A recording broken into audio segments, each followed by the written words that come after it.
On the surface, Inscryption is a stylish roguelike card battler wrapped in an escape room from a southern gothic nightmare.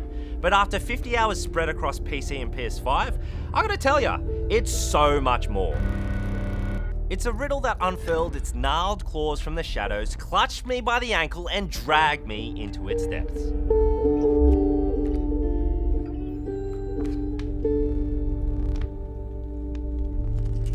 It all seems so simple at first. You're inexplicably locked in a cabin to play rounds of cards with something that lurks in the shadows. You have two decks. A resource deck of squirrels to be sacrificed, and a main deck full of beasts, monsters, and other things. You and the shadow damage each other by summoning beasts from your hand, but there's a price, either blood or bones. Blood can be earned by sacrificing your own cards, like squirrels, while bones are earned from the death of certain others. Damage is traded on a sliding scale, and each turn can tip the scale enormously in either direction. Manage to tip your opponent's side all the way to 6, and the shadow will reveal a paper map with randomly generated paths, battles, and locations for you to explore.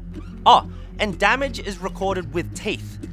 Well, you know, just because. There's such a variety in the kinds of decks you can build, and I relished those moments of choice. Sometimes I built one that focused on a single hulk of a creature that jackhammered anything in its path. Other times, I filled my deck with tiny little critters that could sand the opponent down turn by turn. The encounters on the ink-stained map are varied too, so investing everything into one card or one specific build can also be your downfall, which keeps things spicy. In one run, I gambled one of my best cards at a random location where a group of hungry campers promised they could strengthen its attack. I got greedy and started to buff it again, but then they turned on me and ate my creature, deleting it from my deck. Inscryption is designed for you to lose, and lose until eventually you don't. It wasn't so awfully punishing that it turns me off, because in true roguelike fashion, every time I started again, I gained something new and felt more equipped to progress further. Experimentation is key, and I felt bountifully rewarded for pursuing my curiosity. Now, if you had told me that Inscryption is just a roguelike card battler where you're stuck inside a dank cabin, you would have already won me over. But the real charm slowly reveals itself the more you push against the walls and boundaries of its rules. After I lost my first card battle, the shadow instructed me to get up off the table and fetch him a candle from the corner of the room. What? You can leave the table? Everything in the cabin is smothered in darkness, and the psychopath hiding in the shadows tracks you wherever you go. It was almost too much for this little scaredy cat to continue, but I just had to find out what the hell was going on. The cabin is littered with little puzzles and riddles to solve, each containing something that can help you win more battles and, hopefully, your freedom. Remember how damage is recorded with teeth? All I'm saying is that maybe a pair of pliers and the teeth you have in your mouth could be handy.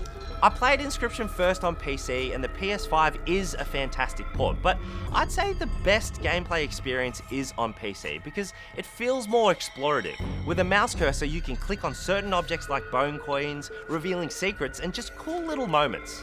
The PS5 version instead shows clear button prompts for interactable objects, and a lot of the fun of Inscryption comes from discovering what you can and can't touch for yourself. The brilliance of Inscryption is its ability to cast half a shadow across both its card battling and its story. The half that's exposed is easy to understand and master. Cards have costs, can apply damage, and have HP. The half that's hidden in shadow is intriguing. Why does this card behave differently every time I play it? The story does the exact same thing. As my understanding of it grew, it cast an even greater shadow, obscuring more details and raising more questions. Who is this shadowy lunatic? How come you can only click continue and not new game when you first boot it up? Why are the cards talking to me? I was so engrossed in finding the answers that I spent far too many late nights wide awake sacrificing squirrels and clinking teeth onto scales. Now, this is the part where I would elaborate about Inscryption's story, but here's the thing. When I was first introduced to it by producer Dan, he told me don't watch anything about it, just play it, and I'm glad I went in blind. When lecturers and teachers harp on about incorporating show, don't tell in their creative writing classes, this is what they're talking about. To say it's a puzzle to piece together is far too simple. Instead, it's more like pieces of a jigsaw, 3 chunks of a Rubik's Cube, and the precise longitude and latitude of a random national park in Canada. The journey inside and outside of Inscryption never becomes stale. Don't, I repeat, don't watch or read anything about the story. It's so intriguing that you don't want to spoil your dinner. And that's all I'm going to say about it.